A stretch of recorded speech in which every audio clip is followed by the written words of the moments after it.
क्या आपने कभी सोचा है कि माँ दुर्गा अपनी धरती यात्रा कब और कैसे शुरू करती हैं? क्या आपने जाना है उस पावन दिन की कथा जब पितृपक्ष का समापन होता है और देवी पक्ष का उदय? आज हम बात करेंगे महालया की। वो क्षण जब माँ दुर्गा कैलाश पर्वत से अपने मायके मतलब हमारी धरती पर आने के लिए प्रस्थान करती हैं। हाँ, ये एक ऐसा समय है जो मतलब अतीत के सम्मान और भविष्य की आशा को बहुत खूबसूरती से जोड़ता है। बिल्कुल। तो चलिए इस विशेष दिन की परतों को खोलते हैं। महालया का सबसे पहला और महत्वपूर्ण पहलू है इसका समय। ये वो दिन है जब पितृपक्ष यानी हमारे पूर्वजों को याद करने का, उन्हें श्रद्धांजलि देने का वो 15 दिनों का समय वो समाप्त होता है। सही कहा। ये श्राद्ध पक्ष की अमावस्या होती है, जिसे महालया अमावस्या भी कहते हैं। अच्छा। और इसी दिन से देवी पक्ष की शुरुआत मानी जाती है। वो 15 दिन जो पूरी तरह से देवी माँ को समर्पित होते हैं और जिनका समापन विजयादशमी पर होता है। हाँ। तो ये एक तरह से संक्रमण का आप कह सकते हैं बदलाव का दिन है। और ये बदलाव सिर्फ कैलेंडर पर नहीं होता है ना? मान्यताओं में भी है। बिल्कुल। कथाओं के अनुसार इसी महालया के दिन माँ दुर्गा कैलाश पर्वत पर अपने पति शिव का निवास छोड़कर अपने बच्चों गणेश, कार्तिकेय, लक्ष्मी और सरस्वती के साथ पृथ्वी पर आती हैं। हाँ, और पृथ्वी को उनका मायका माना जाता है। सोचिए ये कितनी खूबसूरत कल्पना है कि देवता भी साल में एक बार अपने घर, अपने लोगों के बीच आते हैं। ये उनके भक्तों के लिए उत्सव का समय होता है, अपनी माँ के स्वागत का समय है। ये रिश्ता भक्त और भगवान से ज्यादा थोड़ा पारिवारिक सा लगता है। और माँ का ये आगमन सिर्फ प्रतीकात्मक नहीं है ना? उनके वाहन को लेकर भी कई मान्यताएं हैं। हाँ। दुर्गा पूजा की प्रतिमाओं में तो हम उन्हें सिंह पर सवार देखते ही हैं, जो शक्ति और शौर्य का प्रतीक है। वो तो है ही। लेकिन कुछ लोक मान्यताएं ये भी कहती हैं कि महालया पर उनके आगमन का वाहन हर साल बदल सकता है और वो आने वाले वर्ष के लिए संकेत देता है। बिल्कुल ऐसी मान्यताएं हैं। जैसे कहा जाता है कि अगर वो हाथी पर आती हैं तो अच्छी वर्षा और समृद्धि का संकेत है। अच्छा। घोड़े पर आगमन सत्ता में उथल पुथल सूचक माना जाता है। ओहो। नाव पर आना अच्छी फसल और बाढ़ दोनों का संकेत हो सकता है। हालांकि ये लोक मान्यताएं हैं। इनका शास्त्रीय ग्रंथों में महालया के संदर्भ में सीधा उल्लेख शायद कम मिले, पर ये माँ के आगमन से जुड़ी उम्मीदों और शायद थोड़ी चिंता को भी दर्शाती हैं। वैसे दुर्गा पूजा की प्रतिमाओं में सिंह ही प्रमुख वाहन है। वो उनके महिषासुरमर्दिनी रूप का अभिन्न अंग है। तो महालया एक तरफ माँ के आगमन की खुशी है, उत्सव की तैयारी है, लेकिन इसका दूसरा पहलू भी उतना ही गहरा और महत्वपूर्ण है, अपने अतीत का, अपने पूर्वजों का स्मरण। निश्चित रूप से बहुत महत्वपूर्ण। महालया से ठीक पहले के 15 दिन यानी पितृपक्ष वो पूरी तरह से हमारे पूर्वजों को समर्पित होते हैं। हाँ। और महालया अमावस्या के दिन तर्पण का अनुष्ठान करना बेहद महत्वपूर्ण माना जाता है। ये एक जल आधारित रस्म है। तर्पण, इसका क्या अर्थ है और इसे कैसे किया जाता है, थोड़ा विस्तार से बताएंगे? हाँ जरूर। तर्पण का शाब्दिक अर्थ है तृप्त करना या संतुष्ट करना। इस दिन लोग, खासकर परिवार के पुरुष सदस्य, पवित्र नदियों, तालाबों या फिर घर पर ही स्नान करके अपने पूर्वजों को जल अर्पित करते हैं। जल? सिर्फ जल नहीं, जल के साथ तिल और जौ जैसी सामग्रियां भी मिलाई जाती हैं। इसके साथ ही पिंड दान भी होता है। पिंड दान? हाँ, जिसमें चावल, जौ के आटे या खीर से बने गोले, जिन्हें पिंड कहते हैं, वो पूर्वजों को भोजन के रूप में अर्पित किए जाते हैं। अच्छा। अक्सर ये पहली फसल के अन्न से बनते हैं, जो कि प्रकृति के चक्र और जीवन की निरंतरता का भी प्रतीक है एक तरह से। ये रस्म किनके लिए की जाती है? क्या सिर्फ माता पिता के लिए? नहीं, ये सिर्फ अपने दिवंगत माता पिता तक ही सीमित नहीं है। तर्पण 3 पीढ़ियों के पूर्वजों के लिए होता है। पिता, दादा, परदादा और नाना पक्ष के भी पूर्वजों के लिए। ओ, काफी व्यापक है ये तो। बल्कि मान्यता तो ये है कि हम उन सभी ज्ञात और अज्ञात पूर्वजों को जल दे रहे हैं जिनका हम पर ऋण है। वो पूर्वज जिन्होंने हमें ये जीवन दिया, भाषा दी, संस्कृति दी, ज्ञान दिया, सब कुछ। ये उन सब के प्रति कृतज्ञता जताने का एक बहुत गहरा तरीका है। ये तो बहुत ही सुंदर और व्यापक सोच है। इसका दार्शनिक महत्व क्या है? क्यों करते हैं ये? माना जाता है कि तर्पण से पूर्वजों की आत्मा को शांति मिलती है और वे पितृलोक से मुक्त होकर मोक्ष की ओर अग्रसर होते हैं। अच्छा। ये एक तरह से उनके प्रति अपने कर्तव्यों का निर्वहन है। इससे जुड़ी एक प्रसिद्ध कथा महाभारत के कर्ण की भी है। हाँ, मैंने सुना है इसके बारे में। दानवीर कर्ण। हाँ, कथा के अनुसार जब कर्ण मृत्यु के बाद स्वर्ग पहुंचे तो उन्हें खाने के लिए सोना दिया गया। सोना खाने के लिए? हाँ, जब उन्होंने इसका कारण पूछा तो इंद्र ने बताया कि उन्होंने जीवन भर सोना ही दान किया, कभी अपने पूर्वजों के नाम पर अन्न दान नहीं किया। ओह! तब कर्ण को अपनी भूल का एहसास हुआ और उन्हें 15 दिनों के लिए पृथ्वी पर वापस जाकर अपने पूर्वजों को अन्न जल अर्पित करने का अवसर दिया गया। कहते हैं यही 15 दिन की अवधि पितृपक्ष कहलाती है। ये कथा तो इस रस्म के महत्व को और भी गहरा बना देती है। क्या इसका कोई मनोवैज्ञानिक या सामाजिक पहलू भी है आज के समय में? बिल्कुल।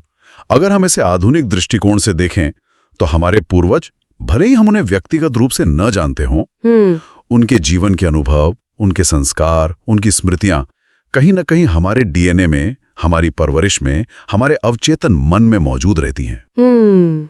ये तो है। कभी कभी ये हमें बांध भी सकती हैं।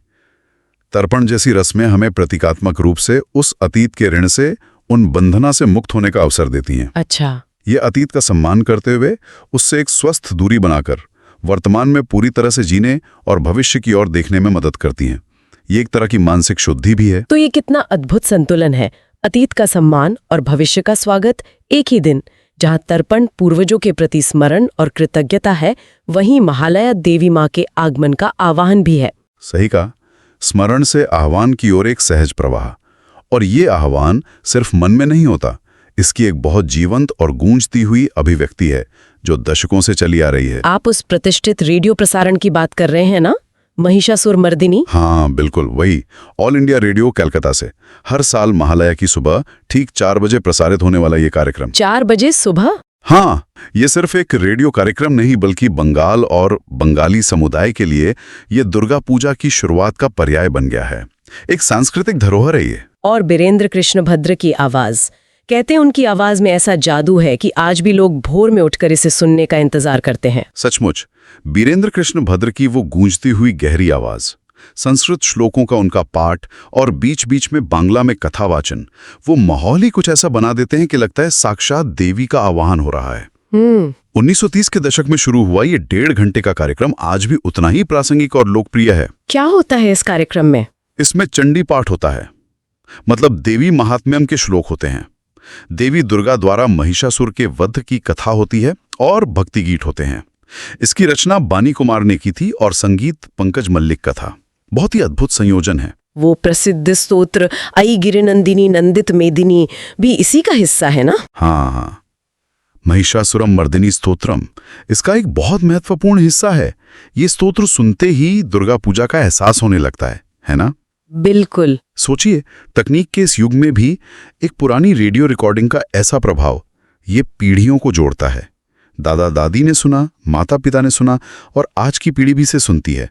ये परंपरा का प्रवाह है। ध्वनि के इस जादू के साथ एक दृश्य अनुष्ठान भी तो जुड़ा है महालया से, छोखू दान। ये क्या है? हाँ, छोखू दान, ये भी एक बहुत महत्वपूर्ण और प्रतीकात्मक रस्म है। छोखू मतलब आंखें और दान मतलब देना। महालया के दिन ही कारीगर जो महीनों से मां दुर्गा की मिट्टी की प्रतिमाएं बना रहे होते हैं, हाँ, वे उन प्रतिमाओं की आंखें बनाते हैं या चित्रित करते हैं।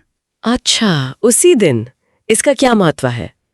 ये महज आंखें बनाना नहीं है, इसे वो क्षण माना जाता है जब निर्जीव मिट्टी की मूर्ति में प्राण प्रतिष्ठा होती है, जब देवी उसमें वास करने लगती हैं। ओह! माना जाता है कि इसी क्षण मां अपनी दिव्य दृष्टि खोलती हैं और भक्तों को देखती हैं। ये मूर्तिकार के लिए भी एक बहुत भावुक और पवित्र क्षण होता है। इसी के बाद प्रतिमा पूर्ण मानी जाती है और पूजा के लिए तैयार होती है। वाह! ये दिव्यता के प्रवेश का प्रतीक है। तो ध्वनि यानी रेडियो प्रसारण और दृष्टि यानी चोखुदान दोनों ही तरह से महालया देवी के आगमन का सूचक है। ये वाकई दुर्गा पूजा के भव्य उत्सव का एक अनदेखा द्वार है। आपने सही कहा था। बिल्कुल सही शब्द, अनदेखा द्वार। अक्सर दुर्गा पूजा की चर्चा उसके भव्य पंडालों, मूर्तियों की सुंदरता, सांस्कृतिक कार्यक्रमों और भीड़-भाड़ से शुरू होती है। हाँ, वही सब दिखता है। लेकिन महालया वो शांत गहरा आवाहन है, वो तैयारी है जो इस सब की नींव रखती है।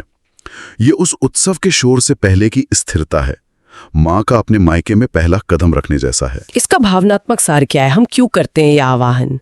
जागो दुर्गा जागो। ये मूल रूप से दिव्य आशा, सुरक्षा, साहस और आप कह सकते हैं नवीकरण का आवाहन है।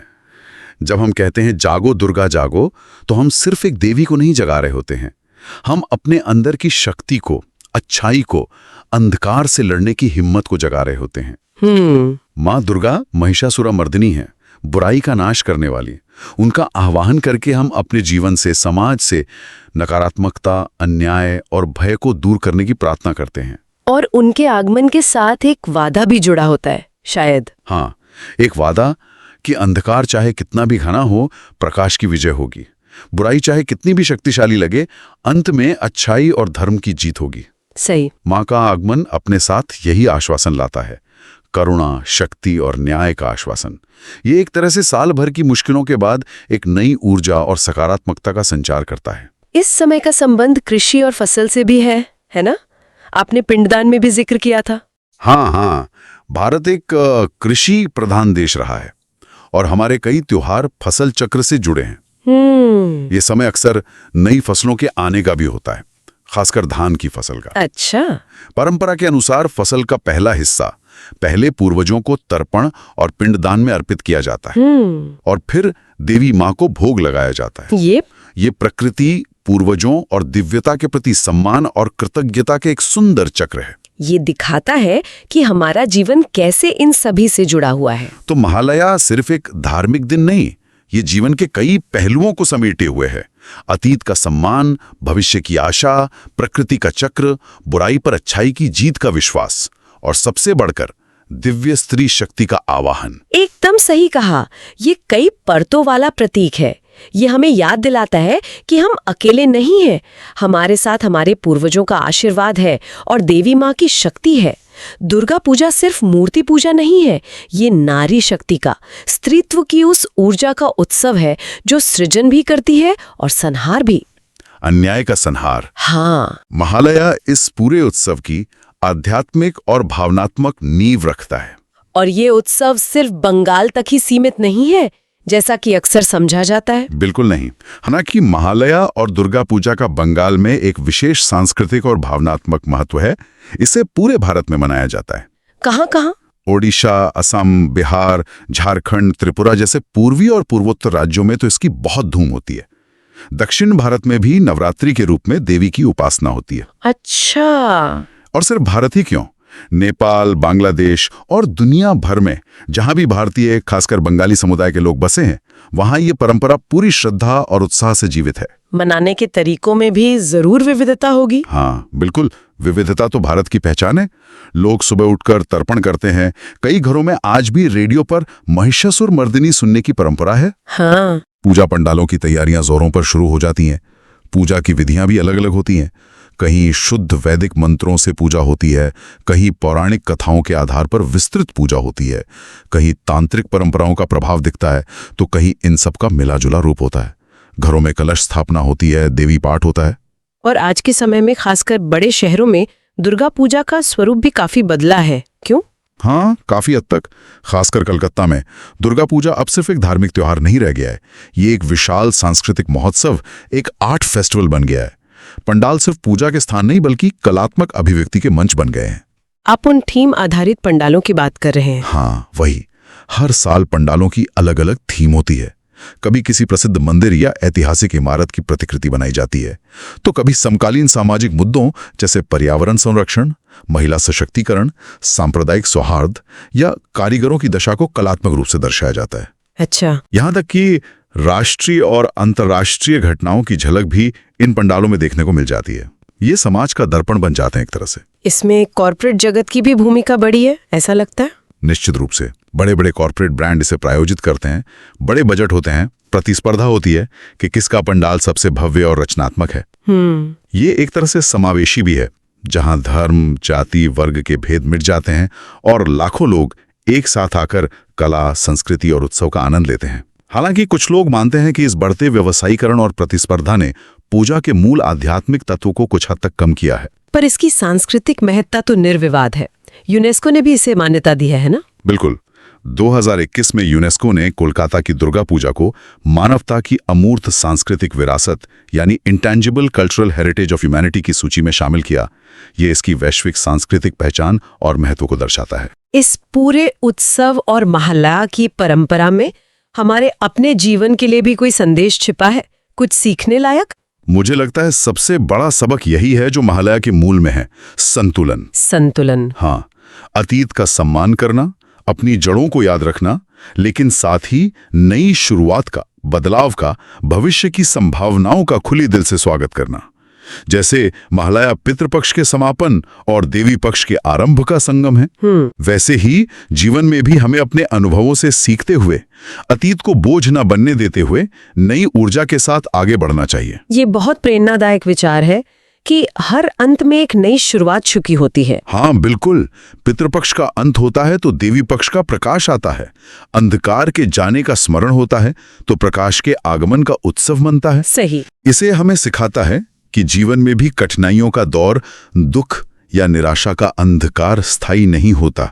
उसके बाद उम्मीद की, शक्ति की, आनंद की नई सुबह जरूर आती है।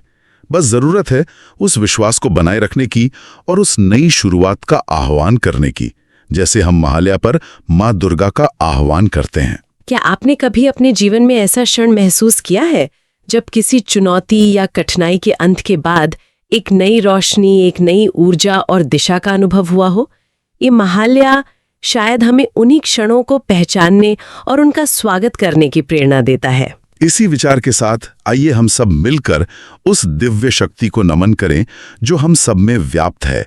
इस श्लोक के माध्यम से, या देवी सर्वभूतेषु शक्ति रूपेण संस्थिता, नमस्तस्यै नमस्तस्यै नमस्तस्यै नमो नमः। अर्थात जो देवी सभी प्राणियों में शक्ति रूप में स्थित है, उनको नमस्कार, नमस्कार, बारंबार नमस्कार है। आपको अगर माता के और भी रूपों और उनसे जुड़े कथाओं के बारे में जानने में रुचि है तो हमारे साथ जुड़े रहें, सब्सक्राइब करें। और हाँ, हमें टिप्पणी करके जरूर बताएं कि ये चर्चा आपको कैसी लगी और महालया से जुड़ी आपकी अपनी क्या यादें हैं या अनुभव है, वो भी साझा करें। कल फिर मिलेंगे एक नई कहानी और नए विचारों के साथ। तब तक के लिए अपना ख्याल रखें, मंथन जारी रहे।